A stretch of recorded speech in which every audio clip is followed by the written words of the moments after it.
nights. Mic in hand now, we still fight the fights. Cause our stories, steel in our soul. Truth is the mission and we're back on patrol. From the deserts to the wire, we were forged under fire. Now we're lighting up the airwaves. Voices sharp as barbed razor blades. We're the tip of the spear, cutting through the noise. Standing side by side with the battle-hearted boys. Raising hell, telling truth, we got nothing to fear. This is tip of the spear, the veterans round table is here. Tales from the front line, raw and real. Not for the fame, no highlight reel. Brothers and sisters, boots still on. New war, same fight, just a different song. We're not chasing the fame, we're just calling the game. Got a mission, got a mic, and we're ready to strike. We're the tip of the spear, cutting through the noise. Standing side by side with the battle-hearted boys. Raising hell, telling truth, we got nothing to fear. This is tip of the spear, the veterans round table is here. This is tip of the spear, the veterans round table is here. We're not chasing it. We're not chasing the front line, raw and real. Not for the fame, no highlight reel. Brothers and sisters, boots still on. New war, same fight, just a different song. We're not chasing the fame, we're just calling the game. Got a mission, got a mic, and we're ready to strike. With the tip of the spear, cutting through the noise. Standing side by side with the battle-hearted boys. Raising hell, telling truth, we got nothing to fear. This is tip of the spear, the veterans round table is here. This ain't a show, it's a war room. It's the sound of warriors taking back the narrative. One voice, one mission, we've earned this mic. Now listen, we're the tip of the spear, cutting through the lies. With the strength of the fallen and fire in our eyes. From the barracks to the booth, we stand loud and clear. This is tip of the spear, the revolution is here. Mic check, battle cry. We speak, they can't deny. This is our time, our year. Tip of the spear, we're here. We're not chasing it. We're not. The veterans round table is here. What's going on, everybody? How is everybody doing? Rich, let's start with you, brother. How are you doing today, buddy? All right, doing good. Getting ready to work the Nashville race this weekend. Getting pumped up. Part of the Tuesday crew is in town already. My brother is in town. He's downstairs. He'll be up in studio for my reunion show tonight with my platoon from 2003 and 4 in Iraq. Nice. Heck yeah, brother. Heck yeah. Chris Turner, how are you, sir? Dude, man, you know what? I'm just living it minute by minute. Ain't nobody kicking dirt on me, so I'm doing great. It's really weird because I was watching the intro and I saw you guys know Travis Parrington. Yes, Oh, he'll yeah. be on here in a little bit. Good buddy. Oh my God. Me and Travis, we go way back, like flats on a Cadillac, brother. Hell yeah. Semper Hell yeah. Gumby. Semper Gumby. We call him God Freeman on here. You know, he's got Yeah. that God-like voice. So Yeah, it's almost like he took a step back after he blew out his I think what was it, his ACL, right? yeah, his ACL, yeah. Sure enough. Yeah, definitely. JJ, how are you, sir? But yeah, I'm Good. great, man. Thanks for asking. Can you guys hear me now? We can hear you, JJ. Oh, good. Yeah, I had to switch the connection on my mic. My mixer over here was doing some weird stuff, but now, man, I'm doing pretty good. I'm here to have a great discussion with you guys tonight, hopefully, and I'm full of spit and vinegar, so watch out. Heck yeah. And Miss Carol Lee, how are you, dear? I'm doing good. The roller coaster of life. My youngest Marine veteran left the nest this weekend, and so have my moments of, oh, I wish he was here, and then thank God he's gone. So my oldest is graduating Saturday from high school. Yes. And then she don't start college until August. And then next year, my youngest will be graduating and then heading off to college. So I'm gonna be right there with you next year. I mean, it's gonna be crazy. Yeah, yeah, I probably shouldn't post this. Probably have some strangers, but show up at my doorstep. But, you know, um, my youngest is working a job in California. And then my husband is working a job and it won't be for weeks on end or anything, but it's like, oh my gosh, they all left at once. What does that say? Yeah, what does that That say? What says does you're a that grown say? woman and you can do whatever you choose to do in your household. That's what that says. 100%. 100%. So some recent news since the last time we were all together. I was at 40% the last time we were all Mhm. together. Just recently got bumped up to 60%. Now I'm on to whatever step I'm on now to get to that 100% because I'm definitely going to keep pushing until I get to that 100%. So that's some exciting news, man. I'm excited about that. That really is. Congrats. You definitely have earned that. Yeah, for sure. And some of the things that they did give me a couple of 0% ratings, and which is good, because now I can get treated for that, because it is service connected, even though it's 0%. But my knees, my ankle, and my back, they're like, oh, that's not service related, not service connected. I'm like, come on, I'm 46 and just had a total knee replacement. Come on. How is it not service related? So now I gotta, go through the next steps of fighting and getting, buddy letters and nexus letters and stuff like that to, submit as evidence. I just gotta get all my ducks in a row and go from there.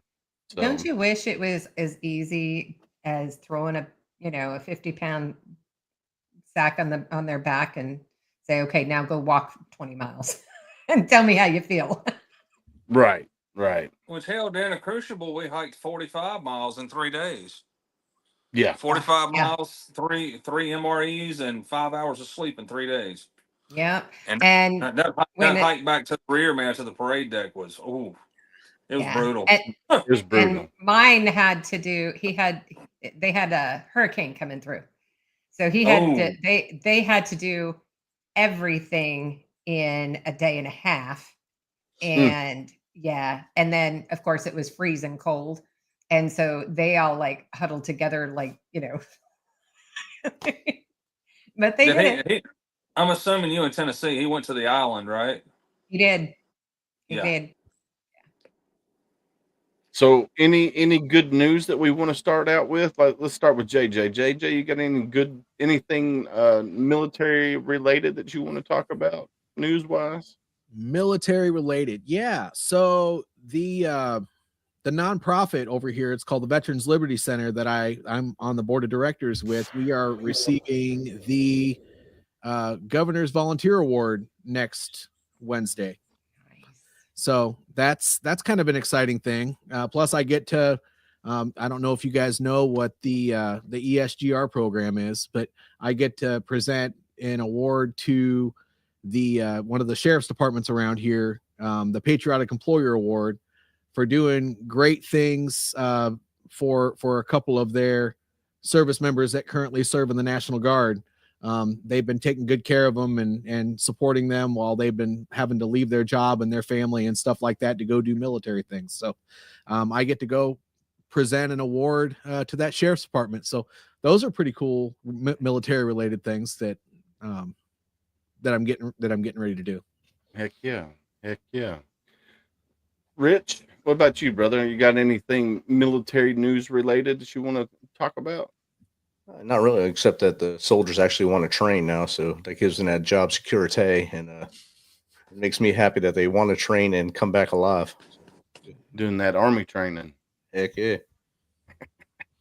Did you see Gunny's comment about him being in Fort Campbell Thursday, I believe? I did not. He'll be there tomorrow? I think so. I think tomorrow, yeah. I'll be there tomorrow.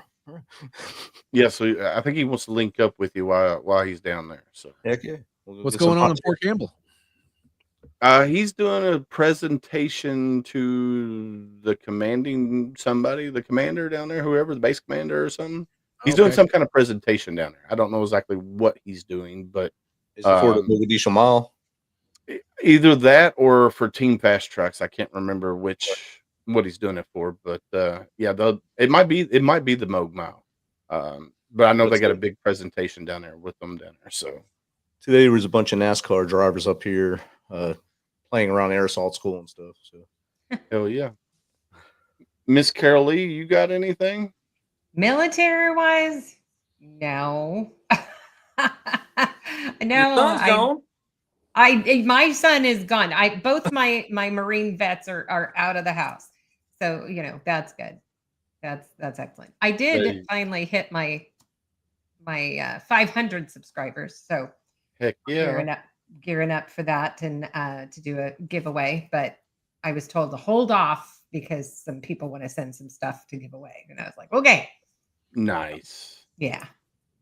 So, top military news today on military.com daily news. I haven't really researched it, but the title is Pentagon diverts 1 billion from Army barracks to fund border mission. What just from the topic, what do you guys think about that? Who, Hmm. who wants who wants to go first? I Well- will say that that's kind of a split for me. Yeah. I really, I don't like the idea of taking money away from the mission, but on the other side of that, the military spends a whole hell of a lot of money anyway. So there's probably another way that if they really wanted to do the same stuff they were doing, they just got to request it with different verbiage. But then on the other side of that, we need to get this border stuff done and under wraps so that it's more of a sustainable operation rather than this ongoing thing that just keeps going and going and going and going. So if that's going towards a good cause too. You say it's going taken away from barracks or training?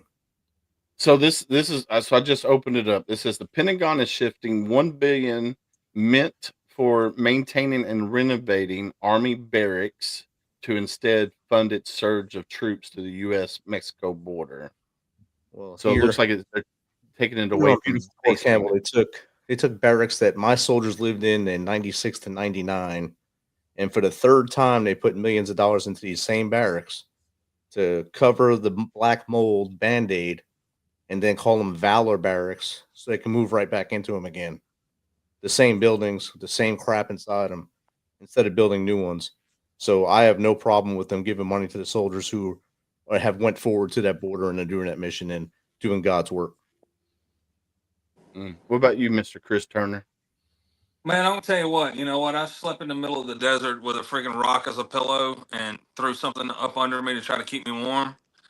I mean, yeah, the barracks and barracks, and they go unattended for years. But you know what? It ain't no worse than what we're sleeping in the field. And if it's going to give us better homeland security for our country, then I'm all for it. I'm solid for it. Just Yeah, my I 2 cents, think man. I think I'm right there with you guys. The barracks at Camp Lejeune were shoddy at best. Oh yeah. So taking money from maintaining the barracks and stuff like that, they never really spent it there anyway. So why not shift it somewhere else and protect our borders? Here's And the then thing. as much as we field day, oh my God, as much as we field day, if we've got a mold problem, then that's on the command. That's not on the Marines because we field day once a week like clockwork at 1800 on Thursdays.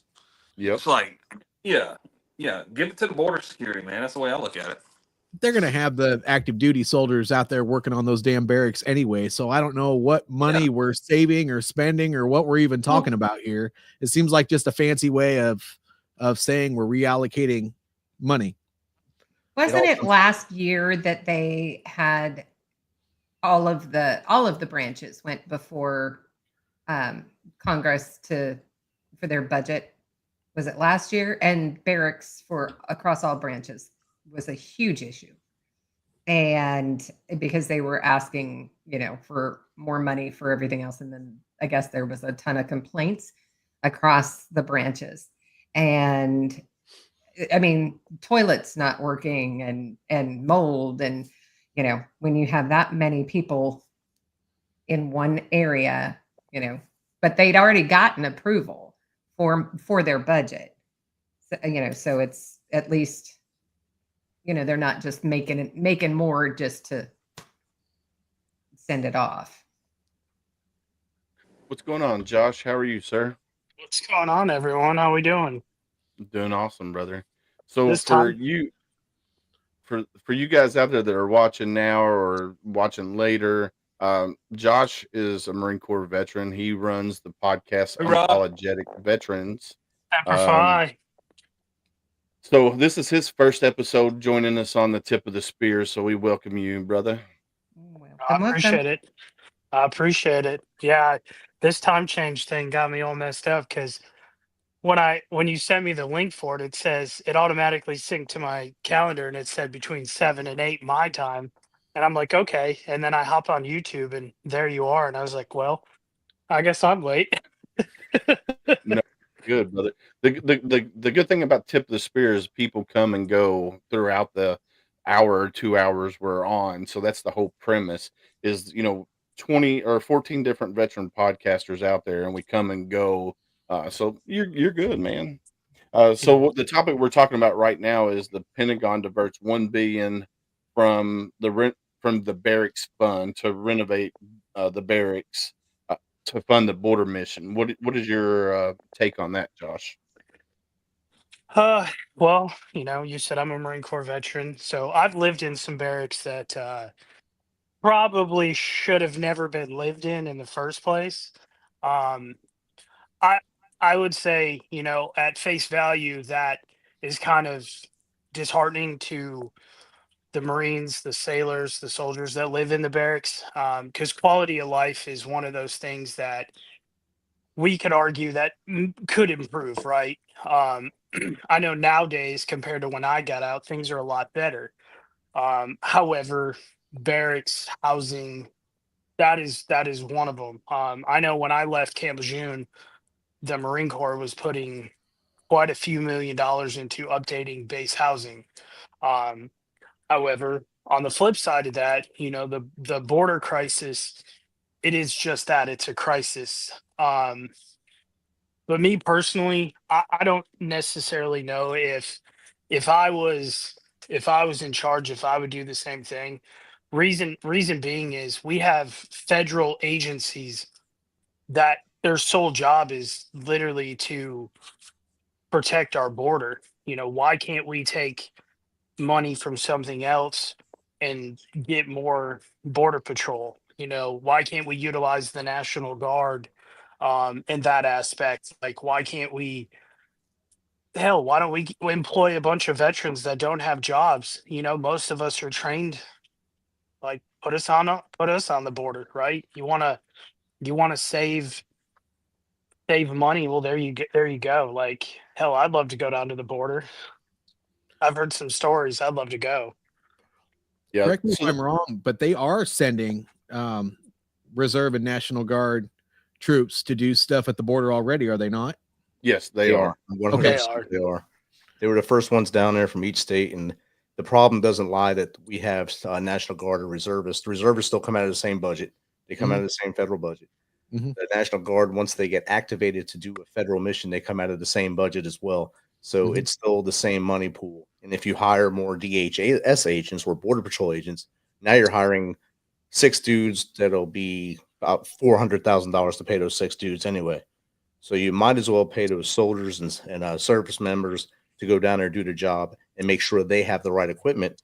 And then on the backside, in that article, if you read the second paragraph, there's $1 billion in the big ass beautiful bill that go to the same thing. So it's not really, it's just a play on words for the media to say Trump bad, Orange Man bad. Let's do this.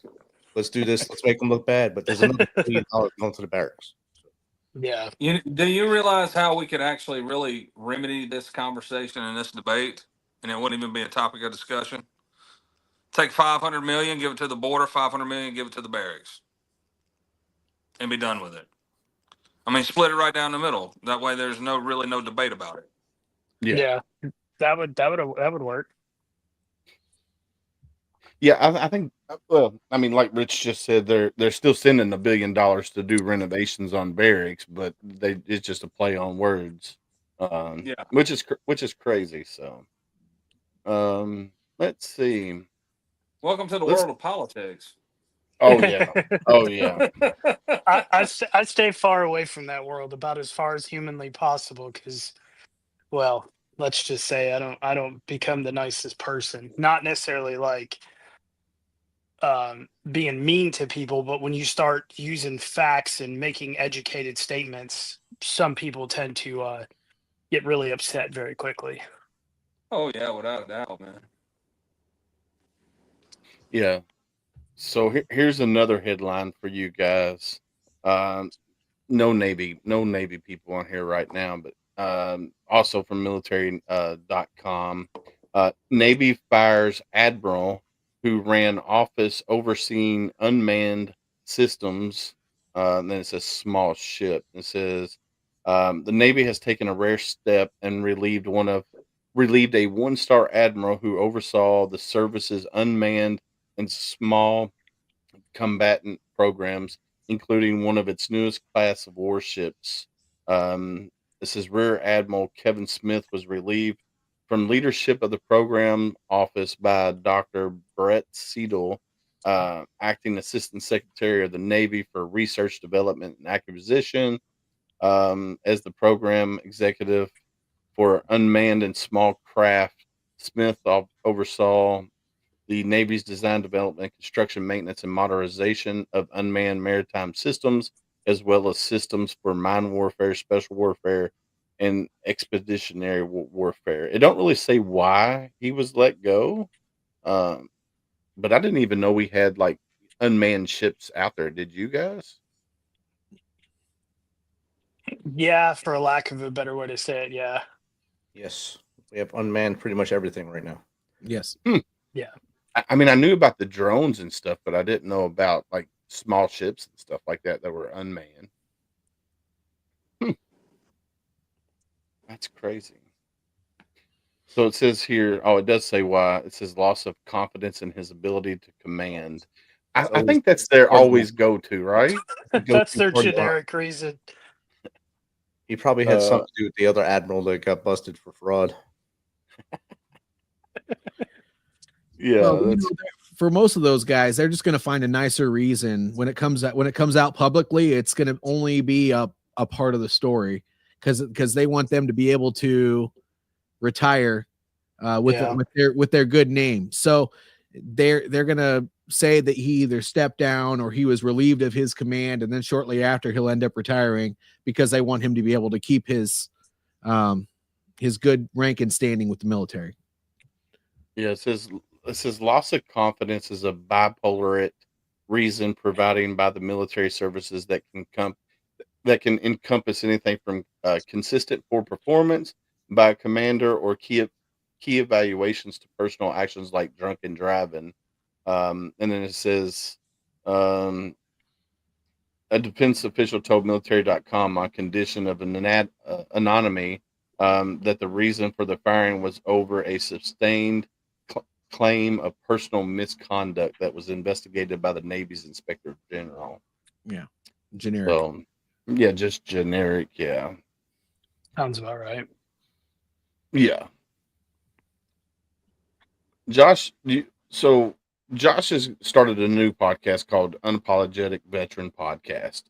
Um, you're what, 4 episodes deep right now? We have 4 official, well, technically we have 3 official episodes, 1 unofficial, that we kind of did before we made it super public and started promoting it on all platforms. I have another partially recorded episode that we've done. So yeah, we're at 4. Tomorrow will be 5, and we'll continue rolling down the stream. So let's talk about what you do on what you want to accomplish with your podcast, because you're a little bit different than what say our podcasts are, because like we don't talk politics, we don't talk religion on our main shows, but you on your show, you're going to be unapologetic about things, so you're going to call things out like you see them. Talk about that a little bit. Yeah, so we're not necessarily going to go down the political or the religious avenue either. like I said, that's really something that I'm trying to stay away from. However, if I see a spade, I'm gonna call a spade, right? Like we're gonna give people the opportunity and the chance to say what they want to say and not have to worry about the reprisal that may come with it. Like if you've got something to say, then say it, right? So often social media is restricted on what you can and cannot say. You can say this word, but you can't say this word. And the next week you can say that word, but you can't say that word. Like I'm tired of it. Like if you want to say something, just say it, right? So that's the premise. That's probably our number one objective. The second objective with my podcast is I want to give the little guy an opportunity to say something. And what I mean by that is the easiest way I can explain it, because somebody asked me the other day if I would ever like interview Dakota Meyer. Well, yeah, absolutely. Like, who would not want to have a conversation with him, right? He's a Medal of Honor recipient. But I would like to interview the guy who gave him the order not to do what he did. Like, I want to hear your story from that side of it, right?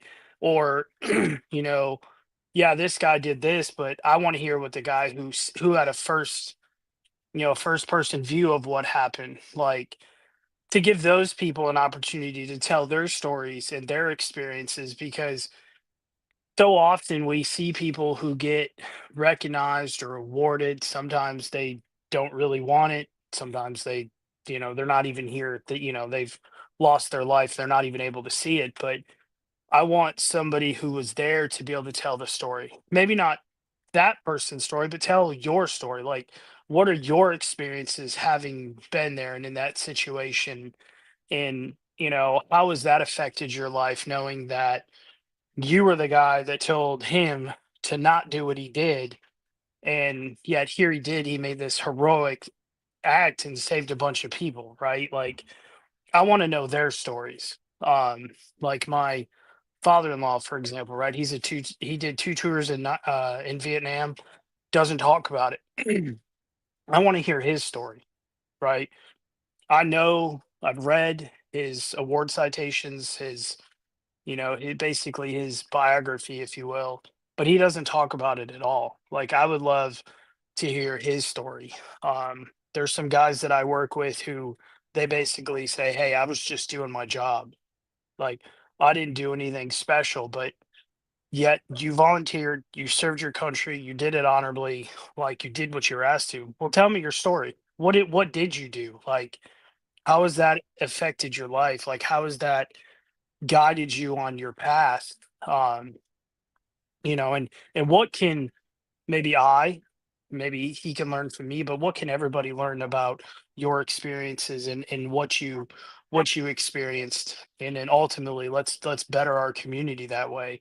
Um, like this week's episode it's kind of a partial episode because the guest that we wanted for this week is unavailable, so we'll have him next week. So this is kind of like the preamble to it all. But what is your purpose? What is your fire? Like, one of the issues that a lot of veterans have when they leave service is they lose that purpose. They lose their identity. Well, what can I do? What can we do as a community to help our brothers and sisters who are getting out and or are out? Like, how can we help them find their purpose, find their identity, and maybe, just maybe, a small percentage of them will just, maybe they won't choose that darkened path. Maybe they'll find something sooner that allows them to continue moving forward, whether it be a camaraderie thing or um a mission thing, an OPSEC thing, like whatever it is. Like, let's get these guys purpose and mission, and let's move on. Let's help curb, what is currently plaguing our community. Definitely. Mr. Tim Thomas, welcome. It is so good to be here. And when I hear someone using the purpose word, I am all ears. I love it. How's the weather down under, my brother? Well, we're in the middle of winter here, but compared to what you guys are probably used to, it's not that cold. I hear you. I hear you, man. Rich, you want to piggyback off of anything? Say again. I said, do you want to piggyback off of anything that Josh was talking about or anything? No, I've met a few of the Medal of Honor recipients, and I know most of them will always say I didn't do anything to deserve it, and Mhm. the good ones will. Others will take that crown and run forward, write books, make movies and such, and or make movies and I guess make up stories about why they got it when someone else should have got it. And there's a whole situation between the Navy and the Air Force on that situation right now, and it's a sad thing that had to happen. And the Air Force guy deserved it. The Navy guy did not, but his command put him in once the Air Force guy was put in for it. And that's just something none of us were there. We can't defend either one of them, but we can look at the satellite imagery battle and see exactly what happened and know who deserved it more than the other. So I'm on board with knowing both sides of the story. Yeah, I would agree, and you know that's kind of like I don't even want to say his name, but you know he's put in for multiple times to get the Medal of Honor, and unfortunately he was the lone survivor, and you know there's nobody to tell the story, no witnesses out there, and it's just like, okay, you know, it just blows my mind. But yeah, I'd love to know both sides of the story, what actually happened there. So, all right, let's see, what's the next uh So topic? Josh, essentially, I mean, you know, they say it takes a village, right? So Yeah. you want to interview the villagers and not the way the town was incepted. Basically, right? I mean, That's a great approach, man. I dig that. I dig that a lot. yeah, like I've done some thinking on, like where I want to take this and where I would love for this to go. And more and more that's where it's headed, right? I want the village, like let's hear the people's story. Because we can't it takes a village to do anything. Like, so I want those people. And say there's one guy that won. He could be Silver Star, doesn't have to be anything special, but like he won the award. Well, I want to talk to the platoon, and then maybe at the end of that, of talking to those guys, then we'll have the guy who won the award to tell his story, bring it all home. But yeah, that's that's it in a nutshell. Oh yeah, That's killer, man. Martin Ty Cobb, how are you, sir? What's happening? Hanging in there, man. So I don't know if you guys caught the last Triple Threat Vets podcast with Ty Cobb and Matt Now, but they got to interview General Petraeus, and I'm telling you that was a friggin' awesome interview. Ty, do you want to talk about that a little bit? Yeah, sure.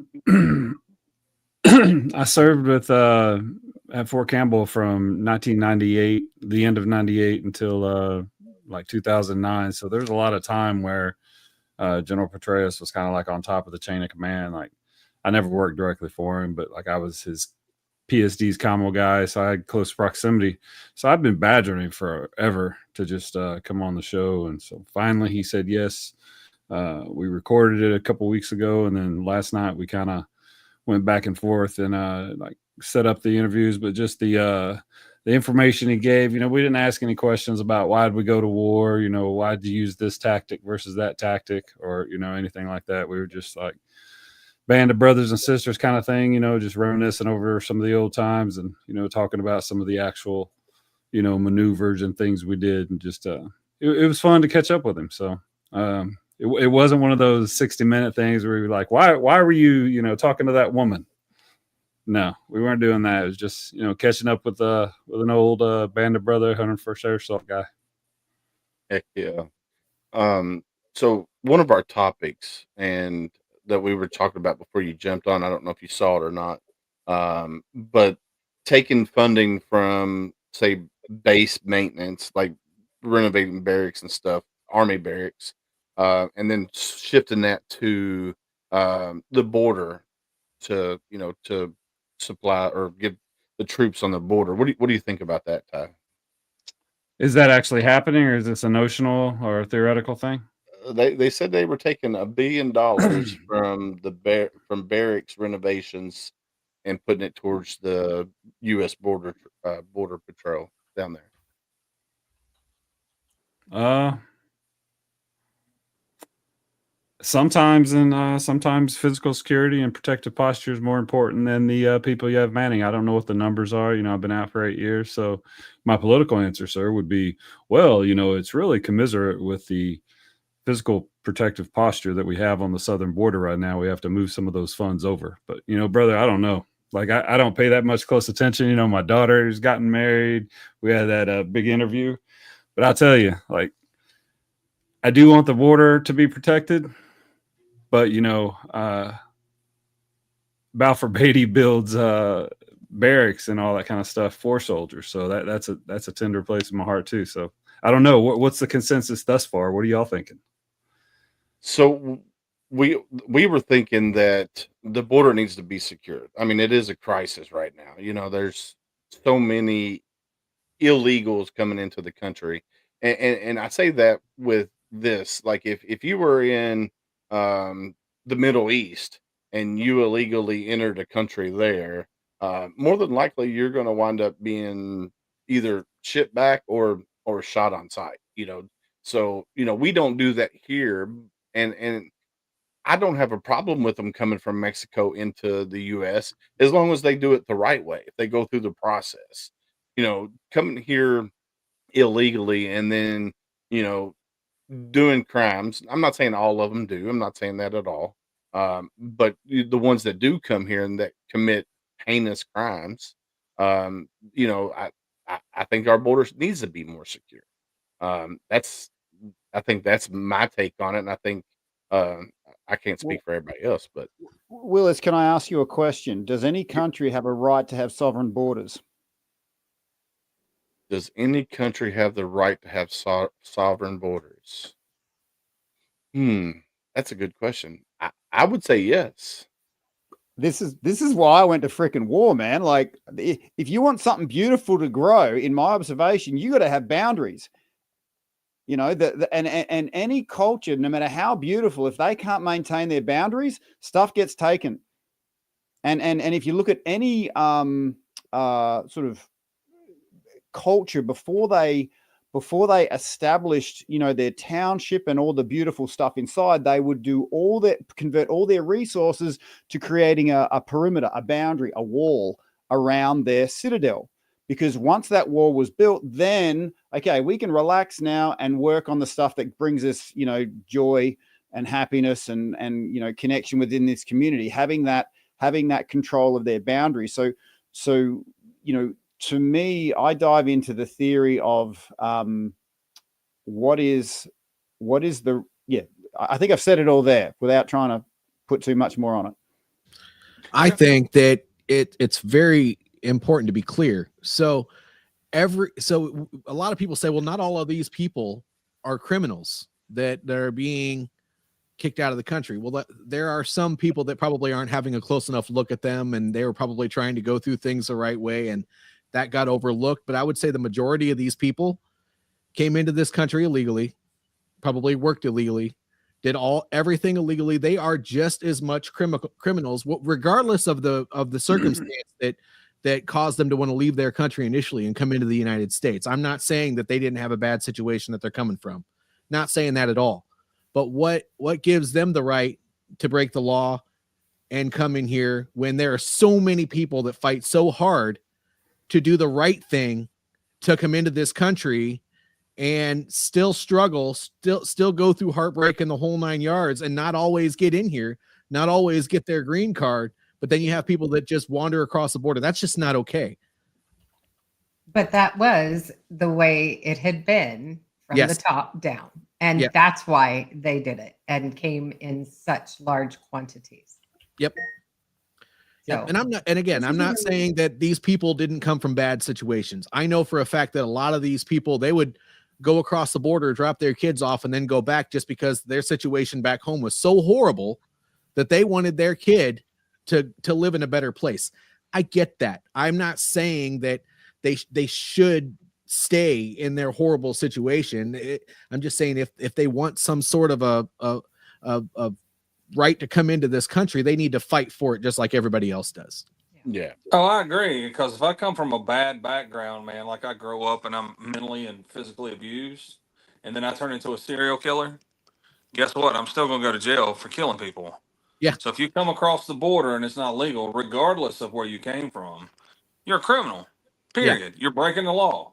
Yes. But I just don't. I've never understood why the government can have it one side, and it's just it's two faced, is what it is. And it's a bad day to walk into this country on day one, and you're already a criminal, and you got to look over your shoulder for the rest of your life. I don't know that I could do that, you know. No. But the cool thing is like, you know, like Timmy T was talking about, you know, if we're talking about going overseas and all this stuff, man, and then, you know, if I was to enter a country without a passport, I might go to jail.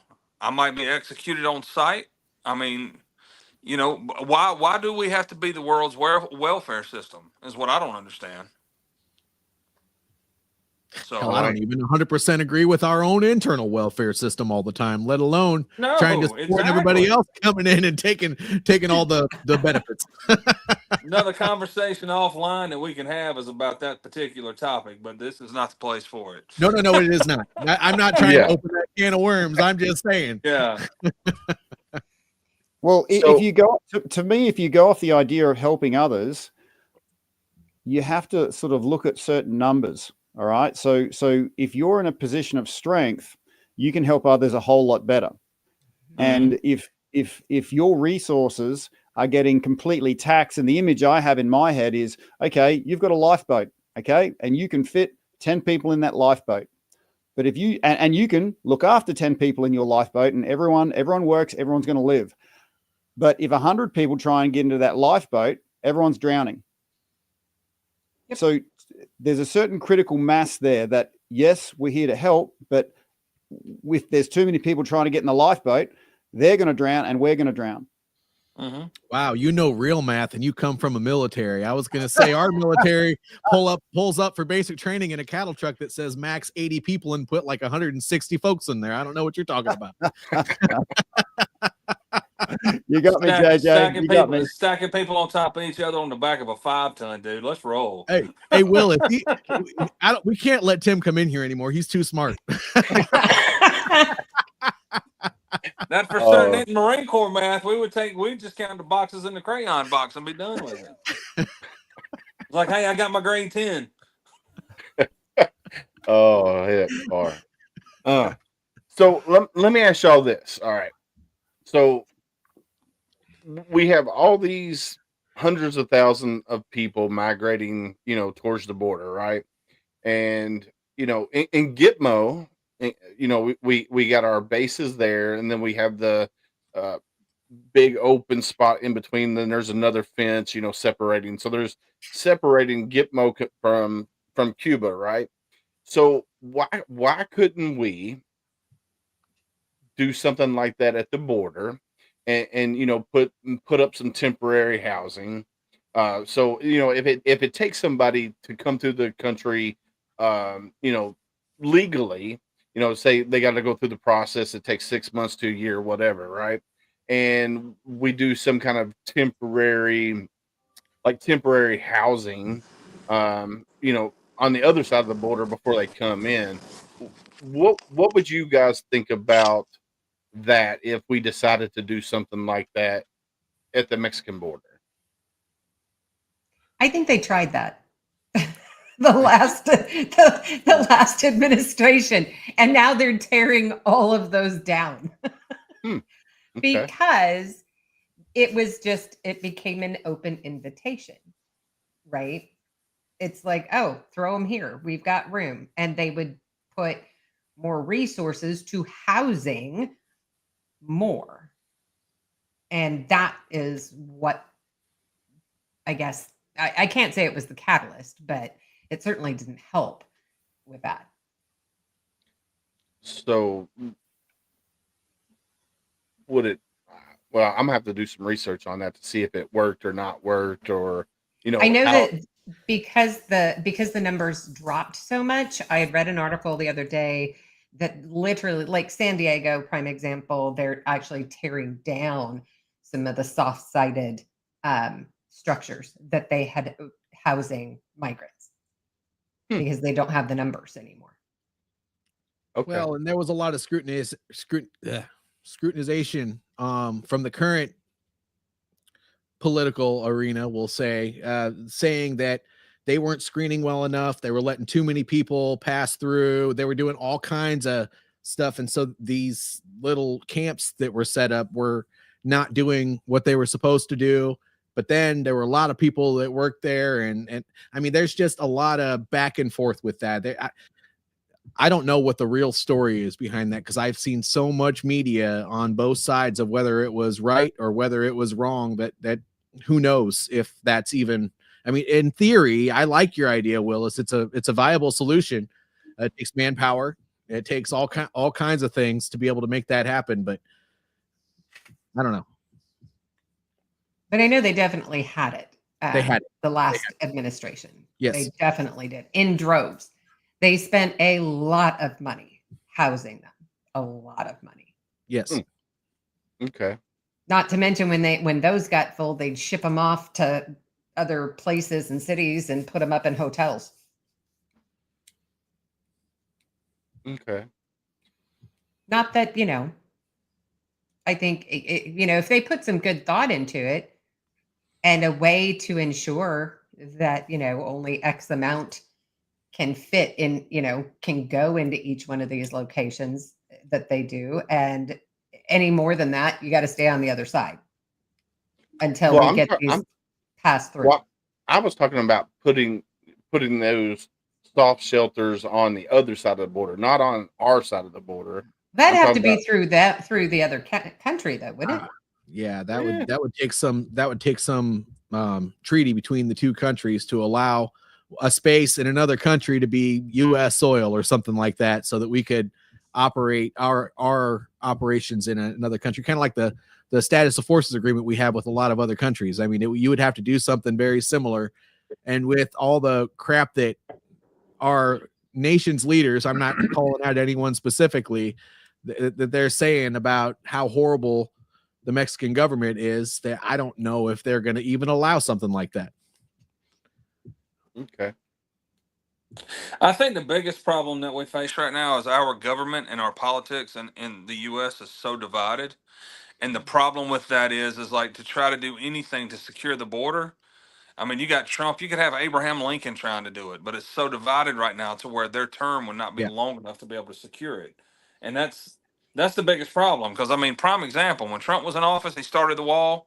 Biden came in office, he stopped it. Trump's back in office, he's trying to finish the wall. He's only got 4 years, and depending on whether J.D. Vance or AOC gets elected will depend on whether or not we're going to actually have border security. And the thing about it is the more illegals they have in the country, they tend to lean a little bit more liberal and left. So that's free votes to the Electoral College. So the biggest problem is until we get our shit in a pile on our own side, there's never going to be any type of border security or anything to be able to do anything with it. And it's a shame. It really is. CT, where are you from? I've not heard shit. We got to get our shit in a pile in a long time. I'm from Corbin. I'm from Corbin, Kentucky. So I'm actually from a little town called 96, South Carolina, but I live in Nashville. So Okay. I grew up in a town with 2 red lights, a Hardee's, and a Piggly Wiggly. We had Friday night football and a back road to party on. That's all we need. That's what I'm talking about. Yeah. I grew up in Corbin, Kentucky, where the first Kentucky Fried Chicken was. Oh, wow. Oh, man. Man, you're just That's so funny.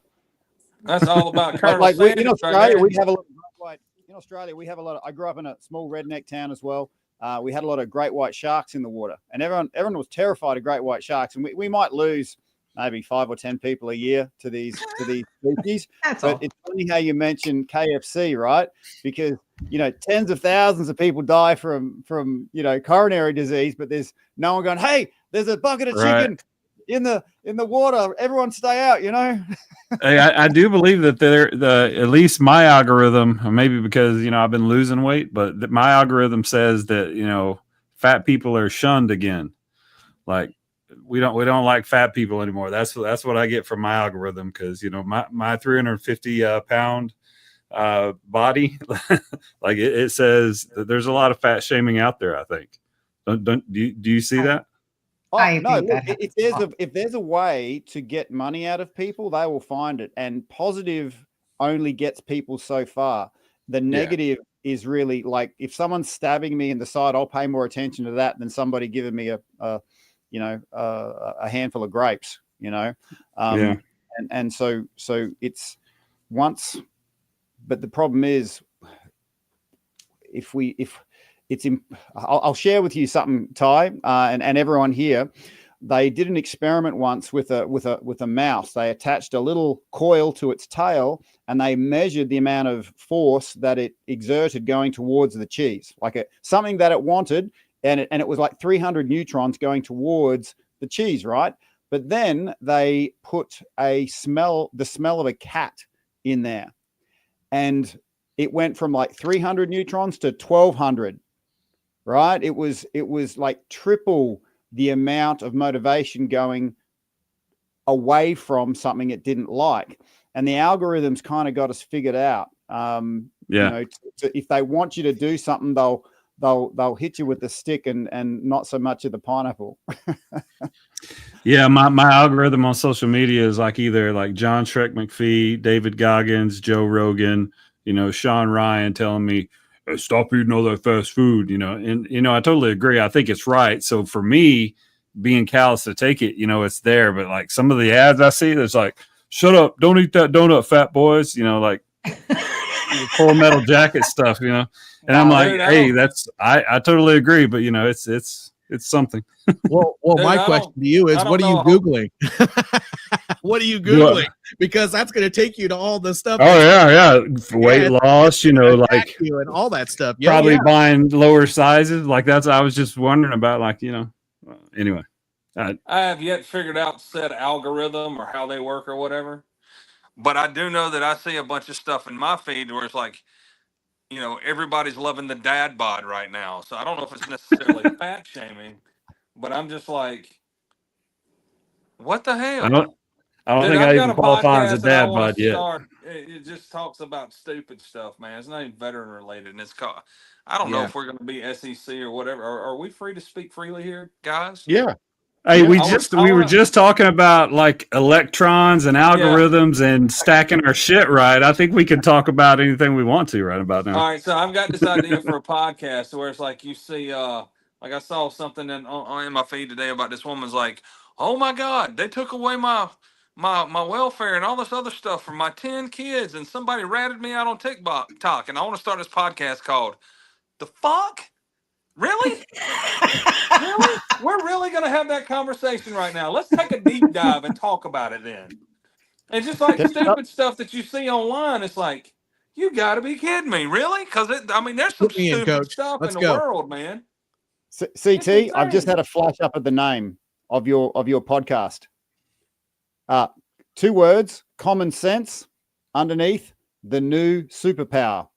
Oh, that's good. That's the truth. Idiocracy. That's By the way, anybody who hasn't seen that movie needs to watch it once and then forget about it. Idiocracy. What movie is that? Idiocracy. Oh, okay. I have to check that one out. Yeah, I'm gonna have It's to check worth it out. watching once. Well. You'll never forget it, but you'll try to. It blows my mind, the stupidity I've got to that's in say the world. something. Okay, so everyone knows what that is. Yes. Yep. Unfortunately. Right? Pretty universal. Idiocracy, when they were first starting, if you look, they're all wearing Crocs because they were like, we've got to make this futuristic thing that would never happen. It'd be unreal. And they this brand, the Crocs, are like, they're the stupidest things ever. They're not gonna last. So they had all the people in that movie wearing Crocs.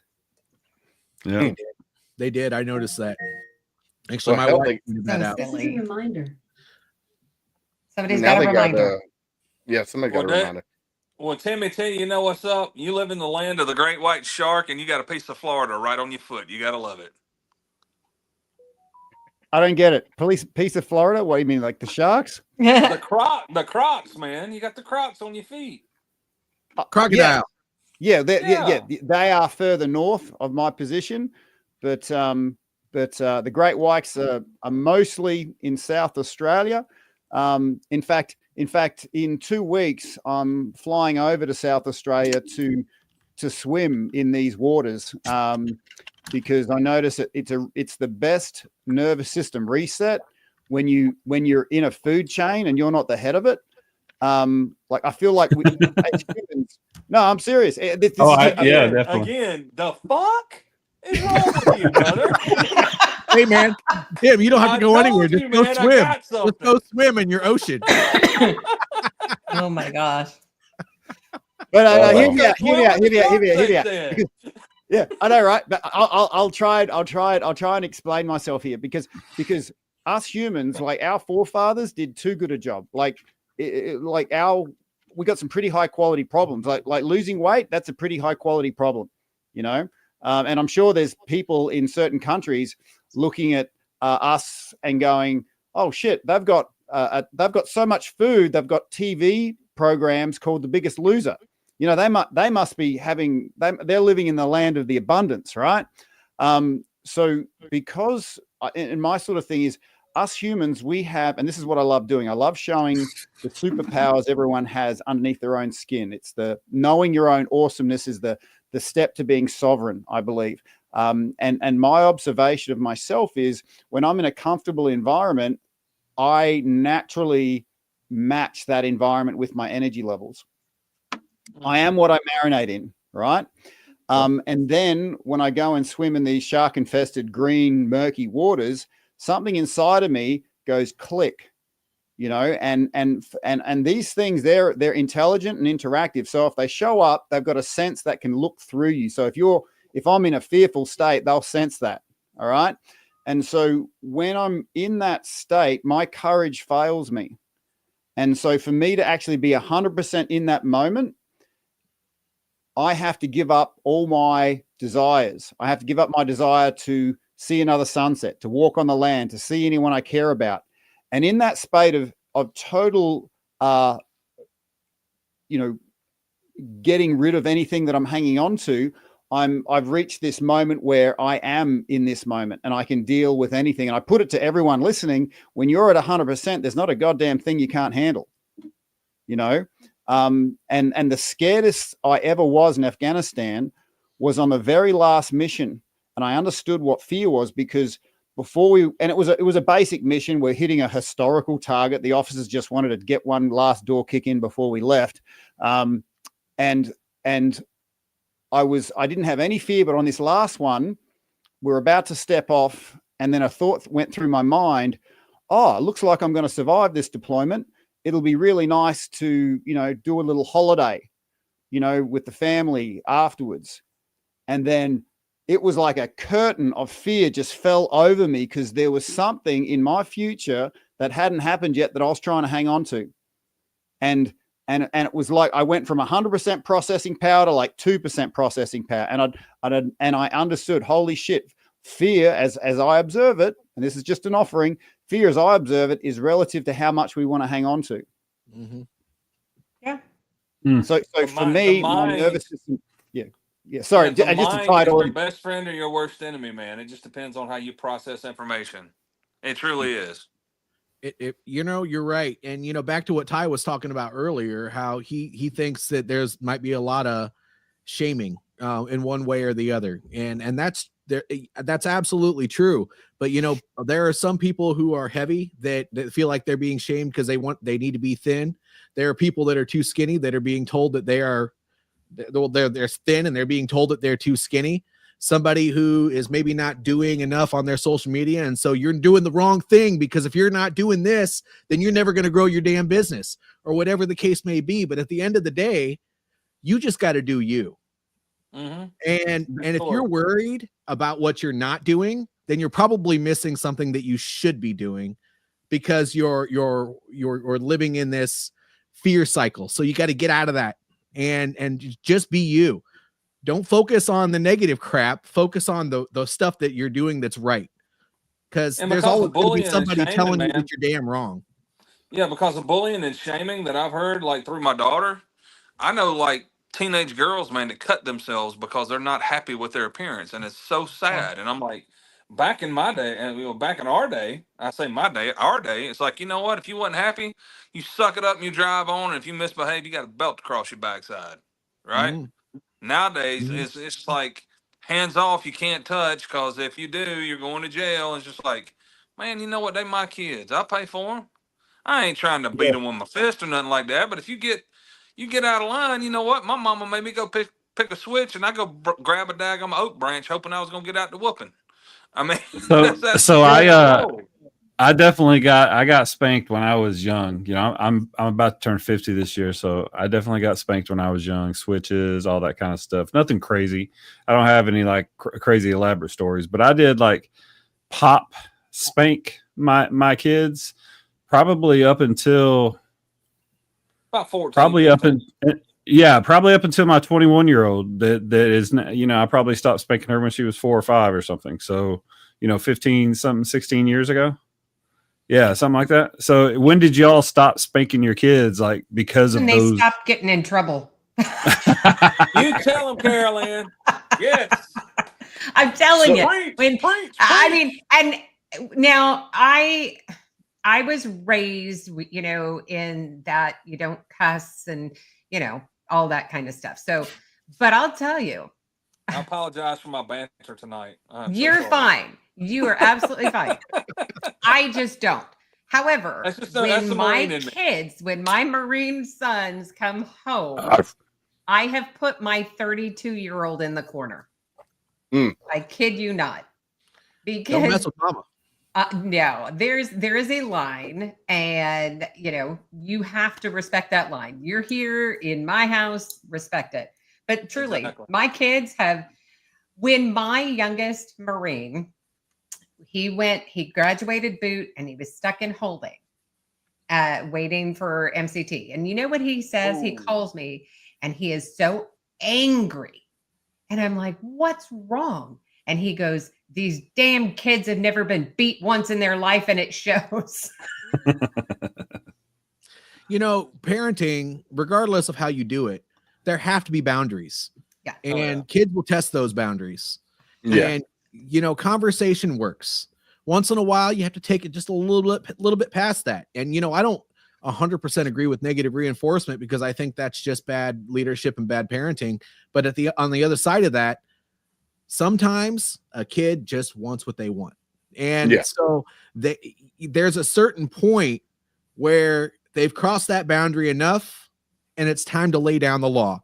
And however you do that as a parent, there are books and teachers tell the kids things and all that stuff. But however you do that as a parent, as long as you're not beating your child, I think that there is nothing wrong with that. Clear boundaries are extremely important.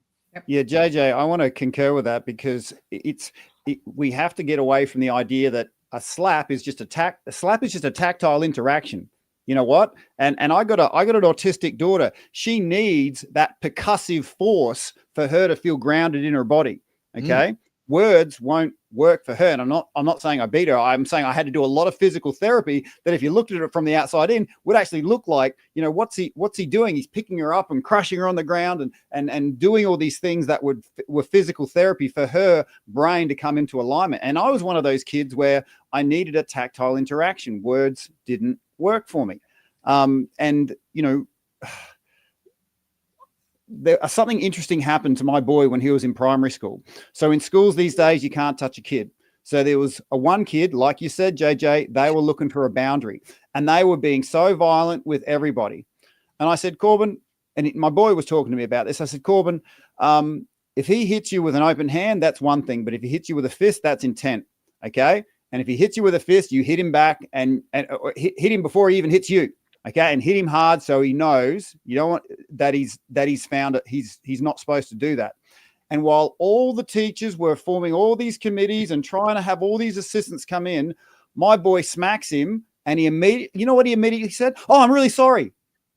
You know, he knew what he was doing was wrong, but he just needed that tactile interaction to snap himself into it. So this one simple act, you know, take away the meaning that someone else has attached to it, because I do think the pendulum was a little bit too far in the direction of corporal punishment. Okay. Like growing up, my headmaster had at school assemblies used to have a bat on full display covered in cardboard because you didn't want to leave a mark on a kid, but he'd still freaking use it. Right. And the pendulum was really probably a little far in that way. So now I feel like the pendulum has swung the other way, driven by people that were potentially dominated, and they don't want that happening to somebody else. So within their best intentions, they don't want to have a negative experience repeated, but they've kind of thrown the baby out with the bathwater in the way that we're physical creatures. We deal with data through our skin, not just, words. Yeah. Interesting you were talking about corporal punishment, because in the state of Tennessee, my kids, we just had moved here. I signed them up. And one of the forms we had to fill out for each child is whether or not we would allow corporal punishment for our children if they acted out. And I said, hell yes. I was like, and I told them, so you guys act out, you're gonna get beat. So we had corporal punishment when I was in elementary school and middle school. Literally, we had teachers that would walk around with paddles stuffed in the back of their pants, or hanging up. You wear your hand out, Willis. That's an OH&S thing, Oh yeah. I got a sore hand from whacking so many kids. I need to go on a pension. Yeah. Paddles with holes drilled in them. Yes. Sorry to cut you off, buddy. Sorry. No, you're good. And to piggyback off what y'all were talking about with your kids. So I grew up in a very abusive home. So my mom was a single mom of 4. Her boyfriends that she had after when we were growing up, they were very abusive, right? To the point where I got scars on my head, scars on my back from some of the abuse that was partaken in. And when I decided to have kids of my own, I was like, well, I'm not going to, I'm going to break that cycle, because, my mom's parents were abusive. Her boyfriend's parents were abusive. And so I was like, I'm going to break that cycle. And when my kids got older, like, toddler age, dad would smack them on their butt when they did something wrong. Right. And then as they got older, we started talking to them, and saying, well, hey, this is what you did wrong. And then we moved into the groundation part and taking stuff away from them that they were into. Like, so one kid loves reading books, right? And I'm like, how do you take something that a kid really enjoys doing that is good for them? So I think they were probably 10 or 11 was the last time they got a hand spank on the butt, from doing something wrong. And I think for the most part, they don't get me wrong. My kids, right now we're struggling because they share a car, and they're both mean to each other because the one wants to drive, the other one wants to drive, and they argue back and forth. And then they put mom and dad in the middle, and it's just like, bro, you were 18 and 16. Figure it out on your own.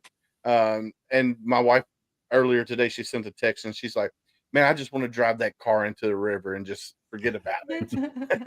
Miss Julie. Yeah. So I think they should bring corporal punishment back into schools, because a lot of these students, these children, are really rude to teachers.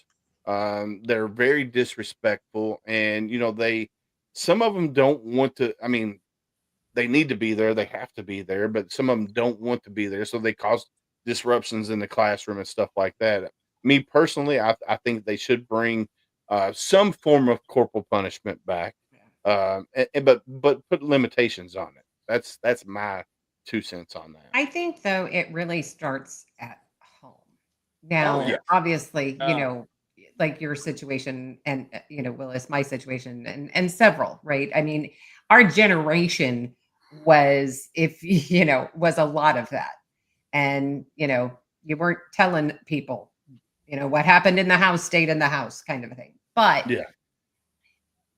You know, my kids, when they got a wallop, and I'm talking the paddle came out, and they leaned over their bed and they got a whooping for things like going across the street to the neighbor's house, not a big deal until you learn they're a drug house and they're told, do not go to that house. You stay in the yard.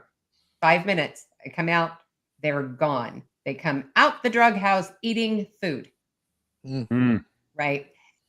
The other, we had a brand new black refrigerator, brand new, and a full set of Cutco knives, super sharp knives. And they went the shining on our black refrigerator with a great big sharp knife. And they're like 7 and 9.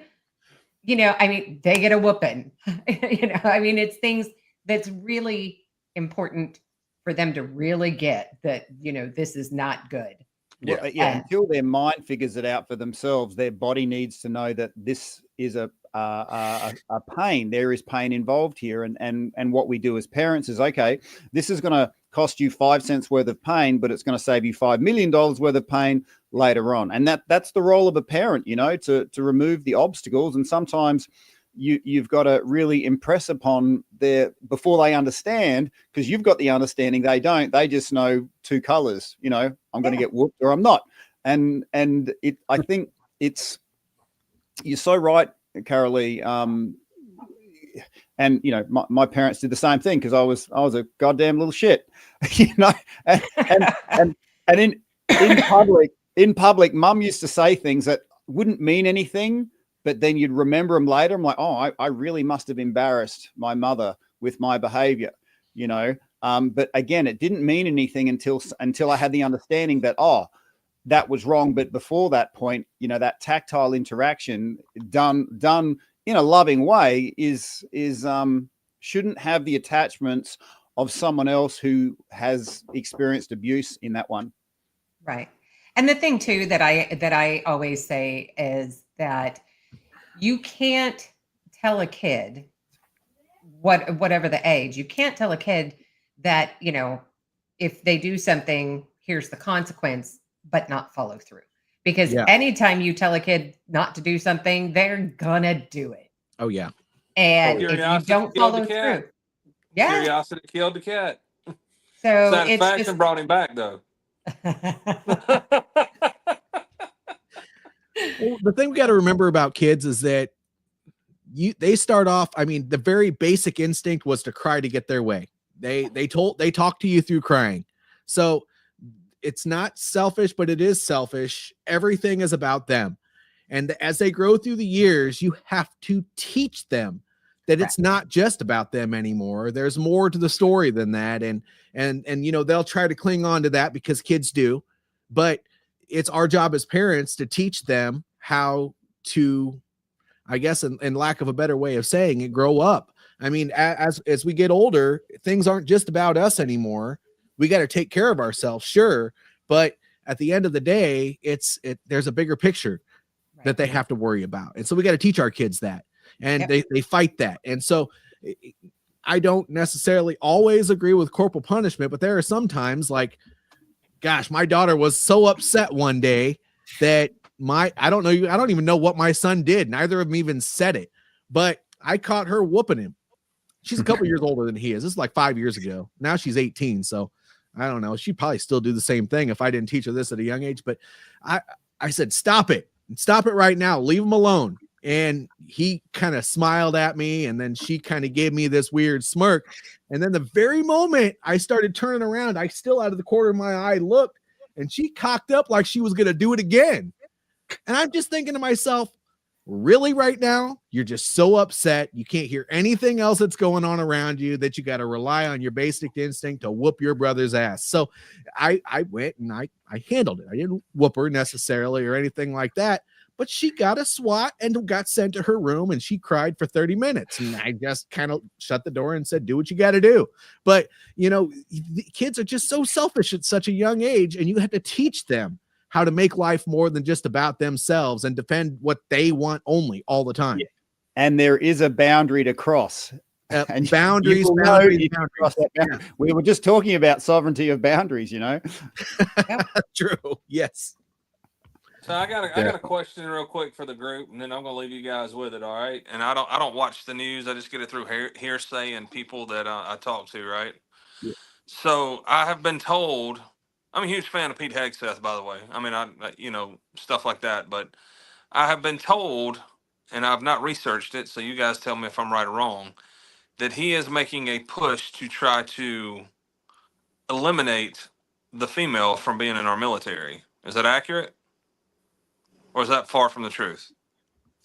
I think that my understanding with this, not that I know 100%, but is that they're trying to bring the standards for women up more towards the standard of men. Right. So for me, I mean, I'm just going. I've always been vocal about it. I don't think females belong in the infantry. I don't, because I mean, I'm 245, 6'3". You know what I'm saying? And if I'm sitting in a fighting hole and I take 2 in the chest, and I've got a female beside me that's 125 that can't drag me out, and drag me to safety, that's a problem.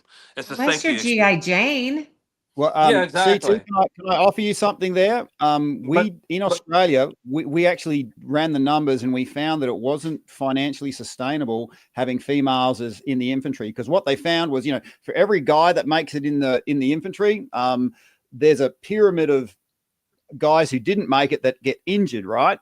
And Right. so they found there were women that could actually do it, but the pyramid of broken personnel underneath, the amount of broken females that before they, for the one that could make it, it just wasn't financially sustainable model. So they canned it because of that.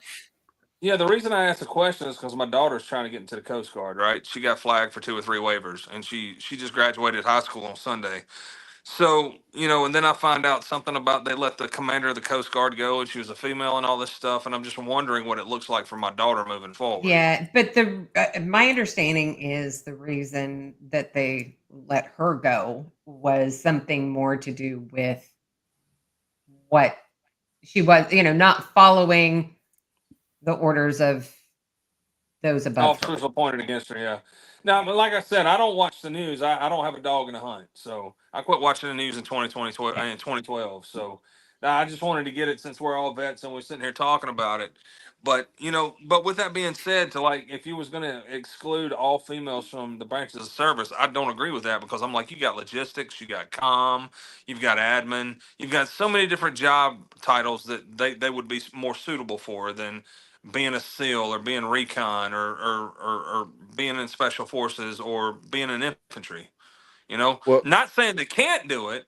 I'm just saying, if you're going to do that, then if you got a 240-pound guy, then you can put on an extra 120 pounds of muscle and let's go. That's the way I look at it. here's my take on that. So what we've talked about before is the standard, right? So we as men, we have this standard that we have to be up to be in the infantry, to be SEAL, whatever.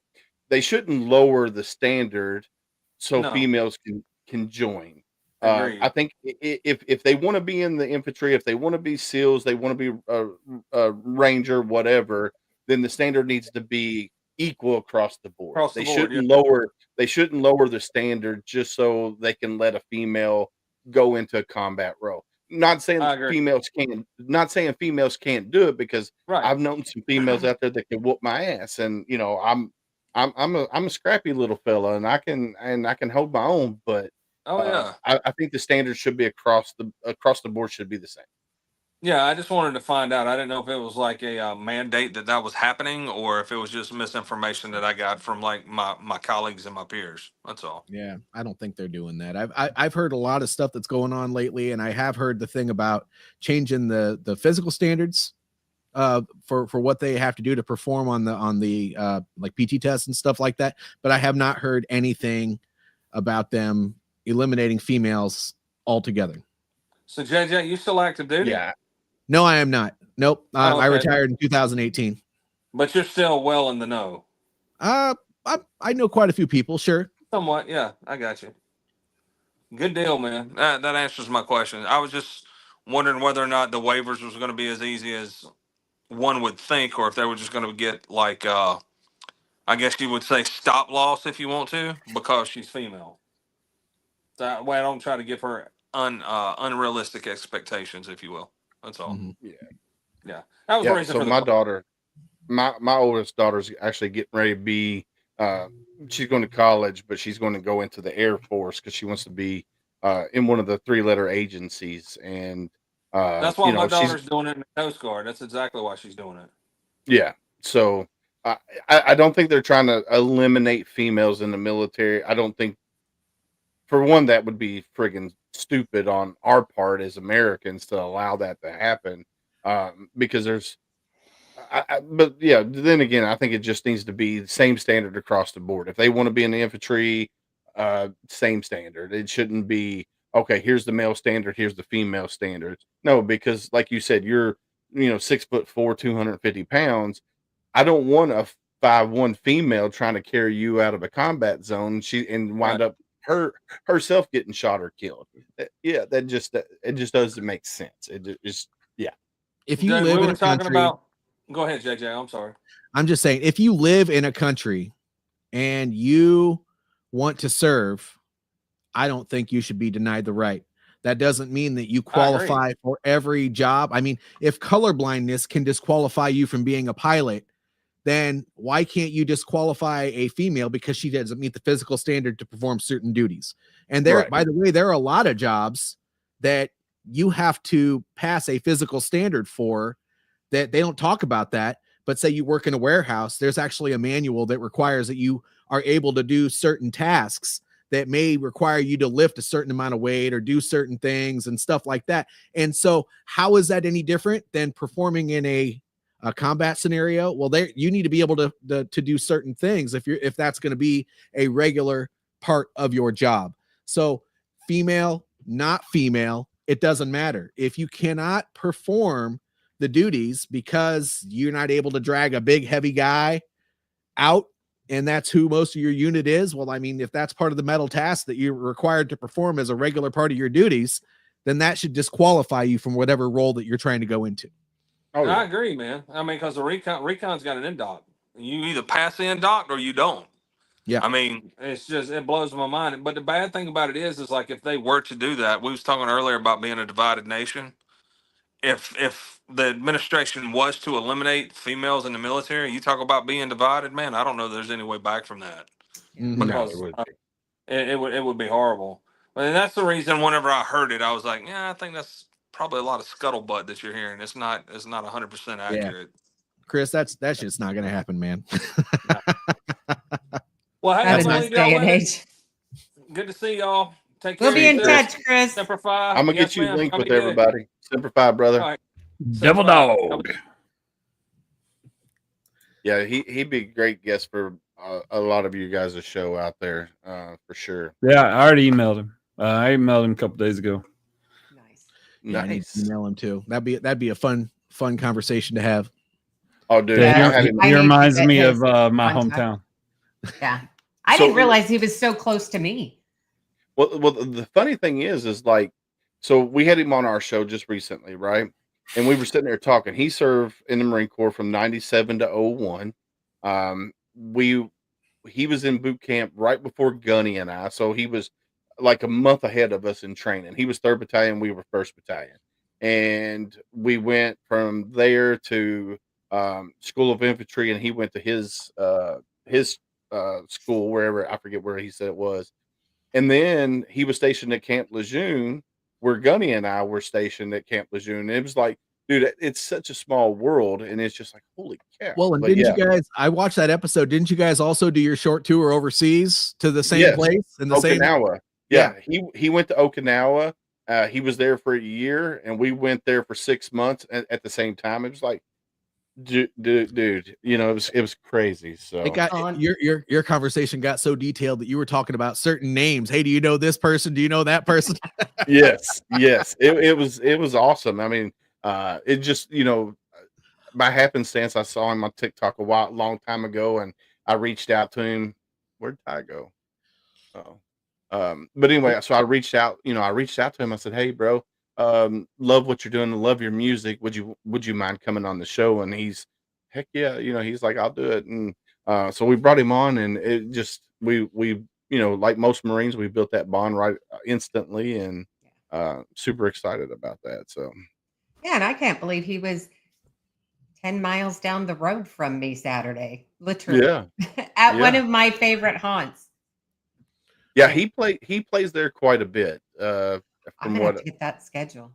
so yeah, definitely. Well, Tim and Ty have left us, so I don't know where they went. Yeah, Tim took off in a hurry. Yeah, he Oh, had to go somewhere. I'm assuming. Uh, but it is about that time of night, though, It to is. wrap it up and uh, call it a night and go see what the wife and kids are doing. I know one kid is, she's so they went out to dinner with her friends group from church. So they have the high school ministry, and a lot of them missed the last one, which was last Wednesday.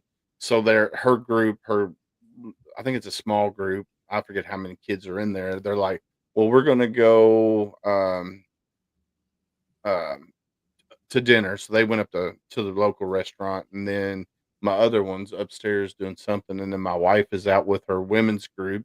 And so I was like, all right, cool. So, but I think they'll be heading home here shortly, and we'll go from there. But yeah, I don't know where Ty and Tim went, but it's Well, about that time of night.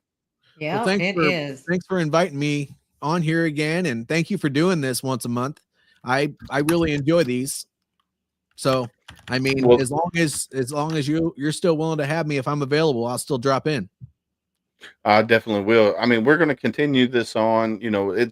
It's basically got a mind of its own now. The tip of the spear. When I first started it, I didn't know how the tip of the spear would go and how it would grow. But when you bring in like-minded people, and we always have great conversation when we have the show. It's something that I thoroughly enjoy doing, and I love it. I'm gonna bring Ty back up because he's back. Maybe. But He's having internet issues. no, Ty's still there. He was doing something. He was putting his headphones back on like he was coming back. And then he had to walk off again. So you Sorry, left? my bad. I was getting ready for the So Smoking Gooder show here in 20 minutes, so I was turning the lights on and everything.